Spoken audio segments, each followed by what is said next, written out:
देखिए हमने first question तक कर लिया था लास्ट वीडियो में, तो अब सेकंड स्टार्ट करते हैं। 8.1 का सेकंड क्वेश्चन है एनसीईआरटी का। उसमें आपको गिवन है in the figure 8.13 find 10p minus cot R, और आपको डायग्राम में ये गिवन है। ठीक है, तो मैंने आपको बताया था जब भी आप ट्रिग्नोमेट्रिक रेशियो के पास जाएंगे उसको फाइंड करेंगे, उससे पहले आपको क्या फाइंड करना है, तीनों साइड ऑफ ट्राइंगल। ठीक है, तो आप तीनों साइड फाइंड करने के लिए क्या यूज करते हैं ट्रिग्नोमेट्री में, पाइथागोरस थ्योरम। ठीक है, तो अप्लाई करिएगा।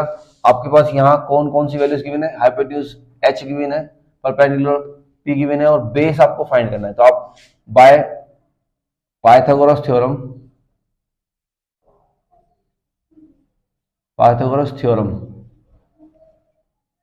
ठीक है, क्या लगाएंगे, पी आर। देखिए आप इन साइड्स का नेम भी लिख सकते हैं, या हम जो यूज कर रखा है, हमने याद कर रखा है H square equal to P square plus B square, वो भी लिख सकते हैं, चॉइस आपकी है। ठीक है, P R square equal to P Q square plus Q R square.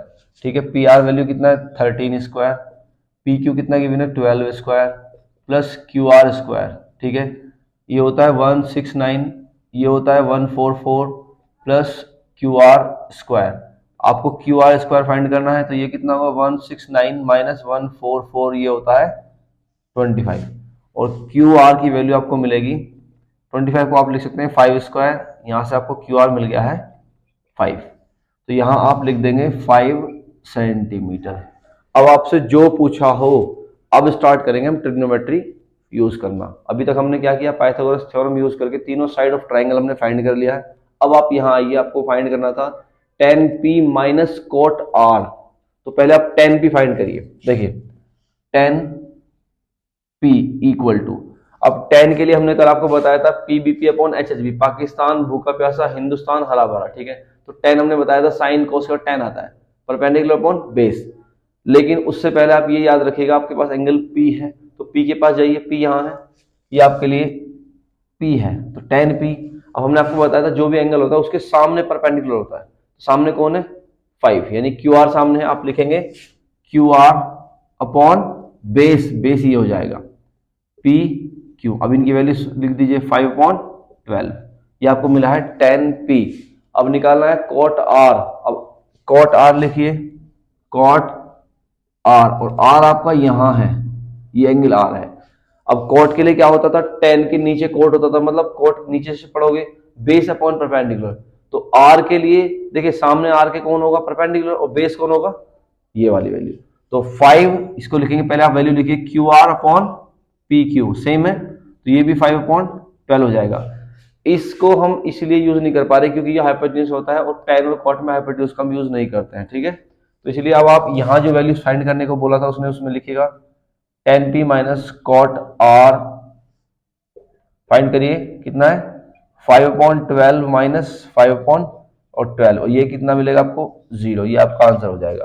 मैं आपको फिर बता देता हूं, कोई भी ट्रिग्नोमेट्रिक रेशियो फाइंड करने से पहले आपके पास ट्राइंगल की तीनों साइड्स होनी चाहिए, नहीं है तो पाइथागोरस थ्योरम यूज करिए, उन तीनों साइड्स को फाइंड करिए, then use trigonometric ratio by this formula PBP upon HHB. Okay, देखिए इसको, देखिए नेक्स्ट क्वेश्चन हमारा ये है, साइन ए की वैल्यू गिवन है 3/4, फाइंड कोस ए tan ए। अब यहाँ एक बात याद रखने वाली बात यह है कि जब ऐसी कंडीशन होती है तो आप कभी भी ए को यहाँ नहीं बनाएंगे। ठीक है, बाकी दो एंगल हमें गिवन नहीं है, जो हमें फाइंड करना है उसको हम एक्यूट एंगल पे लेना है हमें कभी हमेशा, या तो यहाँ लीजिए चाहे यहाँ लीजिए, यहाँ नहीं लेना। अगर यहाँ ले लोगे तो आपका क्वेश्चन गलत हो जाएगा। ठीक है, अभी इसी भी ट्राइंगल में देखिए आपको क्या है 4 गिवन है, हाइपोटेन्यूज की वैल्यू गिवन है। हाइपोटेन्यूज मैं क्यों बोल रहा हूँ इसको, क्योंकि साइन की वैल्यू क्या होती है परपेंडिकुलर अपॉन हाइपोटेन्यूज। ठीक है, तो परपेंडिकुलर मतलब होता है लंब, ये यहाँ परपेंडिकुलर है, कितना है 3, हाइपोटेन्यूज मतलब है 4, कर्ण, कर्ण ये वैल्यू आपकी 4 है। ठीक है, दो वैल्यू गिवन है, थर्ड निकालनी है, पाइथागोरस थ्योरम यूज करिए। ये आपको ऑलमोस्ट सभी में यूज करना पड़ेगा, अगर आपकी दो साइड गिवन है थर्ड निकालनी है तो हर जगह ये यूज करना पड़ेगा। तो यहाँ लिखेंगे 4 square P 3 square plus B square, 16 equal to 9 plus B square हो गया। यहाँ से बी स्क्वायर की वैल्यू कितनी मिलेगी 16 माइनस 9, और ये होती है 7। अब यहाँ से बी फाइंड करना है, तो बी के लिए क्या करेंगे रूट लगा दीजिए। अगर इसको आप स्क्वायर फॉर्मेट में नहीं लिख पा रहे हैं तो इस पर खाली रूट लगा देंगे। इट मीन्स आपके पास ये वैल्यू मिली है √7। ठीक है, अब आप जो भी ट्रिग्नोमेट्रिक रेशियो आपसे पूछा है वो फाइंड कर सकते हैं। सपोज करिए कोस ए tan ए के अलावा कुछ और भी होता है तो हम उसको भी फाइंड कर सकते हैं, पर क्वेश्चन के अकॉर्डिंग कोस ए फाइंड करिए पहले आप, कोस ए। अब देखिए cos trigonometric ratio second number पे आता है, उसका वैल्यू होता है बी अपॉन एच, मतलब बेस अपॉन हाइपोटेन्यूज, आधार बटे कर्ण। तो अब आप ए के अकॉर्डिंग, ए यहां है, ए के अकॉर्डिंग सामने परपेंडिकुलर होता है, ये वाला बेस हो गया, और ये हाइपोटेन्यूज हमेशा होता है, तो इसको लेंगे, बेस लेना हमें, तो बेस की वैल्यू कितनी है, ए बी अपॉन हाइपोटेन्यूज हमेशा ए सी होगा, तो A B upon A C value क्या बनेगी, 3/4। ये किसकी वैल्यू है, cos ए की, फर्स्ट टर्म फाइंड हो गई है cos ए, ठीक है। अब नेक्स्ट में फाइंड करना है tan ए, देखिए tan ए, तो tan ए के लिए क्या करेंगे, सेम जो इसके लिए किया है, एंगल ए यहां है तो सामने परपेंडिकुलर है, यहां बेस है, तो इसकी वैल्यू क्या होती है, tan पे देखिए परपेंडिकुलर अपॉन बेस, मतलब लंब बटे आधार, तो बी सी परपेंडिकुलर हो गया, और ए बी आप ए सी, ए बी, ए, हाँ ए बी यहां आएगा, ए बी देखिए ये क्या है, ए के लिए परपेंडिकुलर, और ये क्या है, बेस, ठीक है। अब आप लिखिएगा बीसी की वैल्यू है √7, ए बी कितना है 3, ये आपका है tan ए और ये आपका है cos ए। अब आपको cos ए tan ए निकाला, सपोज करो आपको निकालना हो tan बी, देखिए कितना डिफरेंस हो जाता है, क्या निकालना है, tan बी निकालना, सपोज करते हैं, तो ए यहां था, tan बी सॉरी tan सी निकालते हैं, क्योंकि बी तो आपका 90 डिग्री है, एक्यूट एंगल निकालना, tan सी निकालते हैं। देखिए tan सी यहां है, tan सी के लिए क्या करेंगे, इस एंगल को आप मार्क करिए, और इसके सामने क्या हो जाएगा, परपेंडिकुलर, तो ये परपेंडिकुलर हो गया।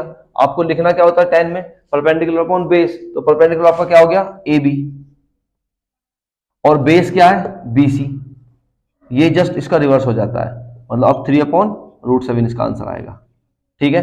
तो कहने का मतलब यह है, आपको ये क्वेश्चन भी पूछा है, मैंने आपको ये एक्स्ट्रा निकाल के इसलिए दिखाया है कि आपको कभी भी ये नहीं सोचना है कि जो एंगल ए से यूज हो रहा है वही tan सी या और ट्रिग्नोमेट्रिक रेशियो में यूज होना है, वो अकॉर्डिंग टू एंगल चलेगा। आपको फिर याद दिला दूं, एंगल के सामने जो भी लाइन होती है वो आपकी परपेंडिकुलर होती है, ये हाइपोटेन्यूज होती है, और जो थर्ड लाइन बचेगी वो क्या हो जाएगी, बेस, याद रखिएगा, ठीक है। चलिए करिए, देखिए नेक्स्ट क्वेश्चन भी सिमिलर है थर्ड के, 15 cot a इक्वल टू 8, ये आपको गिवन है, ठीक है। तो यहां से पहले आप इसको रेशियो में कन्वर्ट करिएगा, cot a इक्वल टू आप लिखेंगे 8/15, और according to this formula cot 10 का रिवर्स होता है बेस अपॉन परपेंडिकुलर, मतलब ये बेस है और ये परपेंडिकुलर है। तो जब आप डायग्राम बनाएंगे ऐसे करके, ये आपका डायग्राम है, तो यहाँ देखिए आपको a गिवन है, तो सपोज करो यहाँ पे आप a लेते हैं, और यहाँ आप c लेते हैं, और यहाँ b लेते हैं, ठीक है। तो according to cot a, perpendicular सामने है, बेस नीचे है, और इसका फॉर्मूला होता है बेस अपॉन परपेंडिकुलर, तो बेस आपका होगा 8 और परपेंडिकुलर आपका है 15, ये cot a के अकॉर्डिंग है, एंगल a के अकॉर्डिंग मैंने लिखा है, ठीक है। फिर से वही है कि आपको दो साइड्स गिवन है, थर्ड वाली फाइंड करनी है, तो क्या करेंगे आप, पाइथागोरस यूज करिए, बाय पाइथागोरस यूज करेंगे, h² equal to p² plus b², h given नहीं है, फाइंड करना है, p कितना गिवन है 15² प्लस b कितना गिवन है 8², 15 का स्क्वायर होता है 225, और ये होता है 64, तो h² आपका मिलेगा, इनको ऐड करिएगा 9, 8 एंड 2 289, इट मीन्स h² को आप इस वैल्यू को लिख सकते हैं 17², ये 17 का स्क्वायर होता है, स्क्वायर से स्क्वायर कैंसिल हुआ, h आपको मिल गया है 17, तो आप यहाँ क्या लिखने वाले हो, अब आप 17, ठीक है। अब आपको जो फाइंड करना है, देखिए हर क्वेश्चन का बेसिक एक ही है कि आपको ट्रिग्नोमेट्रिक रेशियो जब भी फाइंड करने होंगे तो तीनों साइड चाहिए। अब तीनों साइड नहीं चाहिए, नहीं है, तो आप क्या करेंगे, पाइथागोरस थ्योरम यूज करेंगे, पहले दो साइड मेंशन कर दो कौन कौन सी गिवन है, और उसके बाद पाइथागोरस थ्योरम यूज करो, पाइथागोरस से थर्ड वाली साइड फाइंड करो, उसके बाद आप ट्रिग्नोमेट्रिक रेशियो फाइंड करते हैं। चलिए फर्स्ट है आपके पास साइन ए। अब देखिए साइन के लिए सबको पता है p/h होता है, परपेंडिकुलर अपॉन हाइपोटेन्यूज होता है, और a आपका यहाँ है तो इसके अकॉर्डिंग परपेंडिकुलर सामने है, और हाइपोटेन्यूज ही होता है, तो ये आप वैल्यूज लिखेगा BC/AC, ये तो साइड्स की वैल्यू है। अब ये कितना लिखेगा 15/17, तो ये क्या मिला हमें, साइन a। नेक्स्ट क्या है, sec a, थोड़ा सा ध्यान दीजिएगा, sec a, अभी तक आपने साइन कॉस टेन इजीली पढ़ लेते, लेकिन जब sec आता है तो थोड़ा ध्यान दीजिएगा, sec उल्टा रिवर्स किसका होता है, कॉस का, कॉस सेकंड नंबर पे होता है b/h, तो उसका रिवर्स पढ़ेंगे h/b। अब a के लिए तो बेस यही है, हाइपोटेन्यूज भी यही है, a के लिए बेस यहाँ है, परपेंडिकुलर सामने था तो बेस यही बचेगा ना, तो उसके लिए लिखेंगे, देखिए हमने नीचे से पढ़ना है हाइपोटेन्यूज अपॉन बेस, तो हाइपोटेन्यूज क्या है इसका AC और बेस कितना है AB। किसके लिए बात कर रहा हूं मैं, सेक ए के लिए। सेक किसका उल्टा होता है, कोस का उल्टा, कोस सेकंड नंबर पे होता है, तो उल्टा मतलब नीचे से पढ़ेंगे हाइपोटेन्यूज अपॉन बेस, कर्ण बटे आधार, कर्ण यहां है आधार यहां है, ठीक है। AC, AC की वैल्यू कितनी है 17, आधार कितना गिवन है 8, ये आपका सेक ए हो जाएगा, ठीक है। करिए इसको।